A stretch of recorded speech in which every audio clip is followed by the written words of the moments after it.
बता रही ना, एक अलग ही लेवल पे पहुंच रही थी। अभी ऐसे हो रहा था कि जैसे मैं अभी बताती हूँ, अभी ट्रायल्स थे हमारे वर्ल्ड चैंपियनशिप के। लास्ट तानाशाही कर रहे हो आप, थप्पड़ मार रहे हो आप, गालियाँ दे रहे हो खिलाड़ियों को, सब सहन करते करते करते एंड में मतलब जूनियर बच्चे हैं, मैं क्या बताऊं, कैडेट में जो बिल्कुल 13 साल की जो लड़कियां बिल्कुल नई नई आती हैं, जिनको पता ही नहीं है लाइफ में क्या है, उन लड़कियों के साथ में गलत हरकतें करना है, ऐसे उनको उनका शोषण करना, वो चीज़ें मतलब मैं बता रही ना, एक अलग ही लेवल पे पहुंच रही थी। अभी ऐसे हो रहा था कि जैसे मैं अभी बताती हूँ, अभी ट्रायल्स थे हमारे वर्ल्ड चैंपियनशिप के लास्ट ईयर में, 6 महीने पहले ही उन्होंने सबके सामने अनाउंसमेंट किया कि मैं कॉनॉट प्लेस में रेसलिंग फेडरेशन का ऑफिस हमने बना रहे हैं। तो सब ने तालियां बजाई करे, बहुत अच्छा, चलो रेसलिंग फेडरेशन का ऑफिस बनेगा। फिर उन्होंने एक और बात मेंशन की कि मैं उधर 4-5 रूम बना रहा हूँ ऊपर, ऑफिस के ऊपर, और वहाँ बाहर से लड़कियाँ आएंगी कभी रेस्ट वेस्ट करने के लिए, तो वहाँ रह सकती हैं। तो वो उन्होंने एक बार भी ये नहीं बोला कि खिलाड़ी आए कहीं बाहर से, लड़के हैं वो आए, सिर्फ लड़कियाँ, कि लड़कियां आए बाहर से कभी भी तो उधर आए, उधर रेस्ट करें।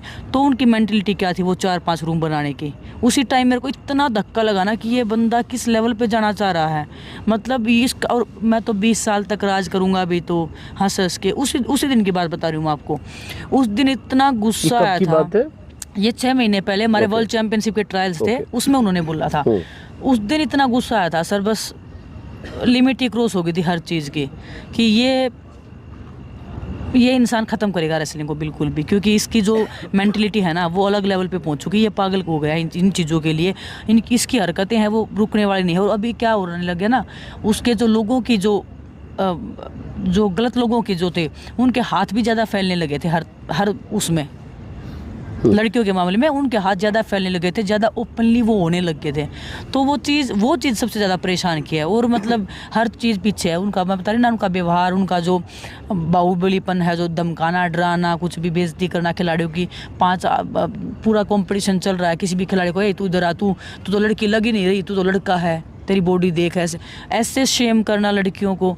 तो बॉडी शेमिंग बिल्कुल। कंपटीशन में मेरे को खुद बुला के, मैं जूनियर कंपटीशन हो रहा था, मेरे को खुद बुलाया, अपने पास बिठाया, और फिर बता रहे हैं कि देखो ये तो लड़की नहीं लग रही, देखो इसका कॉस्ट्यूम कैसे दिख रहा है, देखो इसके पैर कैसे दिख रहे हैं। मैं क्या बोलूँ, मैं शॉक्ड हूँ, मतलब मैं सुन के कि अंदर इतना गुस्सा आ रहा कि मैं क्या करूँ। लेकिन फिर कि हाँ सर, क्योंकि क्या करें, मतलब ऐसे लाचारी महसूस हो रही थी कि कुछ भी बोल दिया तो ख़त्म कर देगा सब कुछ। कंपटीशन खेलेंगे, वही रेसलिंग हमारे लिए एक जीने का साधन है। रेसलिंग के लिए हम जीतते मरते आए हैं इतने साल तक, मैं 20 साल से ज़्यादा हो गया रेसलिंग करते हुए। तो उसको कोई छीनने की कोशिश करता है तो हम डरते हैं कि इससे, क्योंकि मन ही नहीं लगता रेसलिंग के बिना।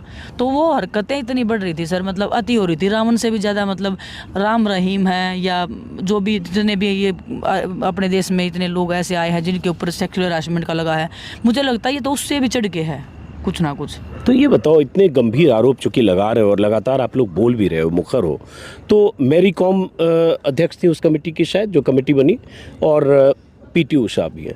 तो मैरी कॉम के सामने ये सारी बातें आप लोगों ने कही जी, क्योंकि वो खुद एक विमेन है, प्लेयर है। बहुत सारी बातें हुई सर, जैसे साक्षी बता रही है कि वो खुद रो रही है, लड़कियां बता रही हैं वो खुद रोने लगी। कौन लड़कियां रो रही हैं? लड़कियां रो रही हैं, मैरी कॉम खुद रो रही थी। अच्छा, सुबक के रो रही थी, जैसे आप लोग हमें टीवी पे देख रहे हो, वो ऐसे रो रही थी सुन के कि मैं यहाँ पे कुर्सी का कोई लालच नहीं है, आप लोगों के मैं न्याय करूँगी जितना मेरे से हो सकता है। तो हमें उस दिन ऐसे लगा कि चलो मैरी कॉम तो हमारा दर्द समझ रही है।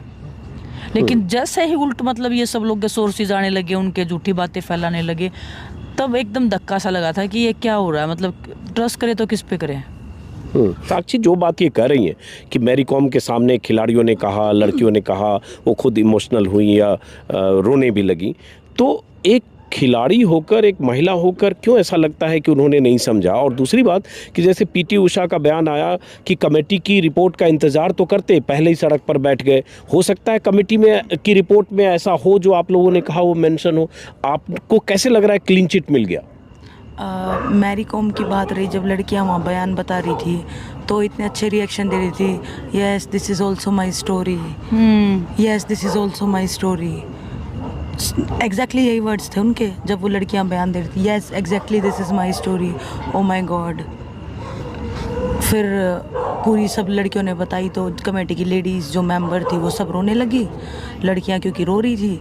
फिर वो आपस में चुप करा रहे थे कि ठीक है न्याय मिलेगा। तो एक बात बताइए कि अंदर कुछ और रवैया था, बाहर कुछ और इतना बताने के बाद, इतना होने के बाद भी रिपोर्ट की वेट करें। 3 महीने तो कर ली, और कितना वेट करें हम कि वेट नहीं की, धरना कर दिया, अनडिसिप्लिन कर दिया। मतलब वही बात है कि अभी मैं बोलने को भी कुछ नहीं बचा है कि मतलब किस हद तक मैं मतलब सफाई दूं इन चीज़ों की। बार बार हर बार, शायद आज का ये मेरा 100वां इंटरव्यू होगा। मैं समझ सकता हूँ, एक ही बात बार बार कहना, एक ही सवाल बार बार पूछा जाना। तो मतलब परेशानी होती है कि अपनी सच्चाई को साबित करने के लिए या वो बातें बताने के लिए बार बार बोलना पड़ रहा है। और जो समझ सकते हैं वो कनेक्ट कर भी लेते होंगे कि हम सच बोल रहे हैं। नहीं, हम तो मानते हैं कि अगर ऐसे बेटियां देश की सड़क पर बैठी हैं तो वजह तो होगी।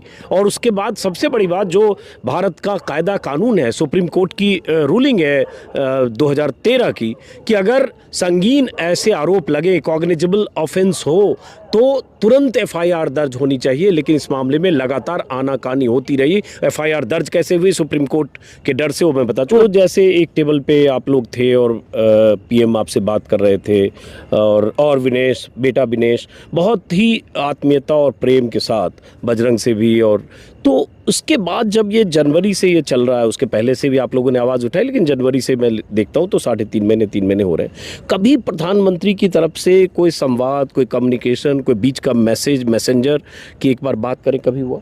नहीं जी, कभी नहीं हुआ। कोई कम्युनिकेशन कभी कुछ भी नहीं। तो क्यों लगता है कि जब इस तरह से बात करने वाला प्रधानमंत्री, साक्षी के लिए देखा मैं आज ही ट्विटर पर कुछ लोग लिख रहे हैं शायद रक्षाबंधन में आपको शुभकामना उन्होंने दी, तो जब इस तरह से एड्रेस करते रहे पीएम मोदी और इतने बड़े आरोप को लेकर आप सड़क पर धरना दे रहे थे जनवरी में भी और अभी भी, तो क्यों लगता है क्यों नहीं संवाद किया गया उधर से? देखो कितना टाइम हो गया, मतलब अभी तक पीएम सर का कुछ भी नहीं है कि वो बुला लें, बातचीत कर लें। लेकिन आप ठीक कह रहे हो, जब मेरा मेडल आया तो उन्होंने स्पेशल ट्वीट किया था कि आपने पूरे भारत के मतलब उसको राखी का एक तोहफा दिया है। तो मेडल आता है तो खूब प्यार करते हैं, और अभी हम मुसीबत में हैं और वो मतलब हमसे बात नहीं करना चाहते। मन की बात करते हैं हमेशा कि मन की बात का उनका एपिसोड्स आते हैं। तो बस मैं यही कहना चाहूँगी, आप सबकी मन की बात सुनते हैं, आपने हमारे मन की बात नहीं सुनी। हमारे 7 दिन हो गए यहाँ, और हालात आप दिखा ही सकते हो अपने चैनल के थ्रू कि हम कैसे रह रहे हैं। तो हमारे मन की बात तो देखो अभी तक सुनी नहीं है उन्होंने। 3 महीने हो गए।